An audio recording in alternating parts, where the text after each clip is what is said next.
Today we're talking about lenses, you guys. Okay, so we're gonna be talking about what each lens is good for here today. We are repping Nikon. We got the beautiful Trinity glass here. Let's just start with the widest angle and go to the big boy, shall we? All right, starting out, we have our 14 to 24 2.8. This is, of course, the S lens, which stands for superior, super awesome, whatever you want it to stand for. You are going to get some really nice, beautiful wide angle shots with this. This is what is going to be used for landscape, nighttime photography for a beautiful night sky. I mean, that says enough right there. Any landscape photographer is going to need a lens like this. Also, of course, if you do weddings or anything like that, you may want it for group shots. You know, so that way you get the whole swath of everybody in the wedding party. You'll be able to achieve that with this. Oh, and I shouldn't leave out architecture, architectural photography. You need something as wide as you possibly can get, especially for those of you who do like real estate photography. You're trying to take a picture of the entire rooms, you know, that sort of thing. You need as wide as you possibly can get, and of course with the 2.8 aperture you're not going to struggle with any low light performance. It's going to be a beautiful lens for that. On to the mid-range here, the 24 to 70, of course the 2.8, another super awesome S lens there. This is great for everything. If you want one lens that will do most of what you want it to do, this is going to be that lens. You will want it for portrait photography. It will do also really great landscape. Perhaps not going to be as wide as the 14 to 24 over here, but still you're going to do pretty well with this one here, including like nighttime stuff as well, of course. Basically anything that you would take a picture of at like a wedding. So of course a group, portraits of the bride and the groom, because you can get a really nice zoom in there with the 70 millimeter at the very tight. That's going to be a beautiful length for portrait photography. You're going to get beautiful depth of field. You're not going to be able to see the background. It's going to blur that out beautifully. So this one, what you need for most things, I would say. If you want to start with one lens, I would personally recommend starting with this.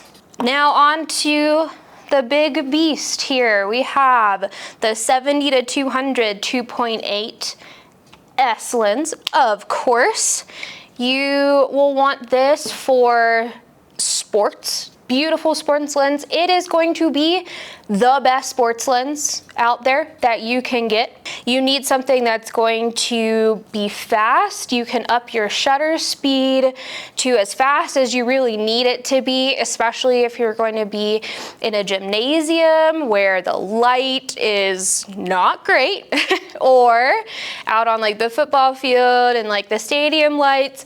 Also not great. A lot of nighttime games. You need something like this to be able to achieve that.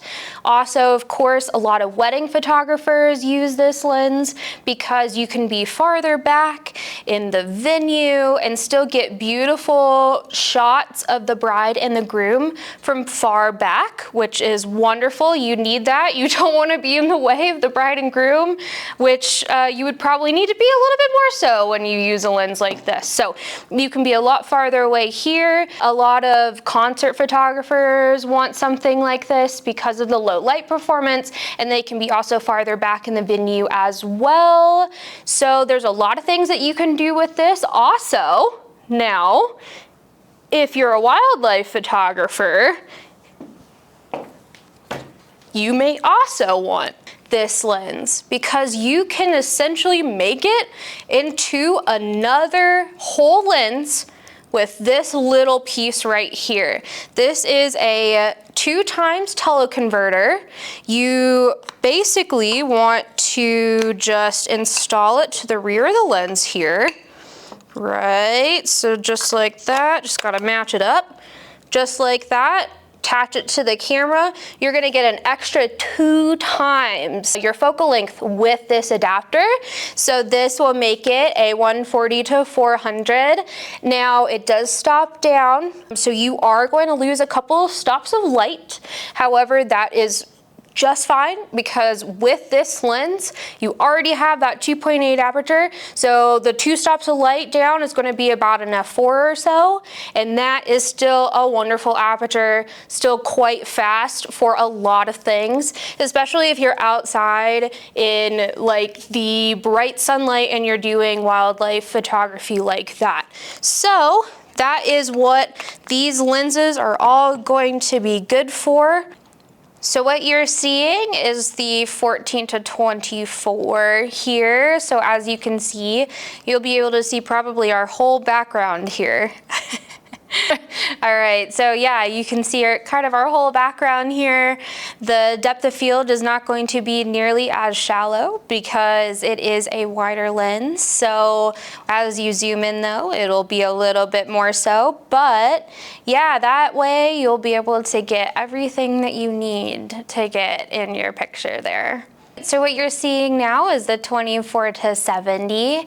So as of course, when you zoom in, you'll be able to see that everything tightens up really nicely and you get a really nice kind of shallow depth of field there. So what you're looking at now is the 70 to 200. So you could probably see everything on my face right now, but when you zoom in, you're going to see a lot more. So hopefully, don't look at my pimples too closely.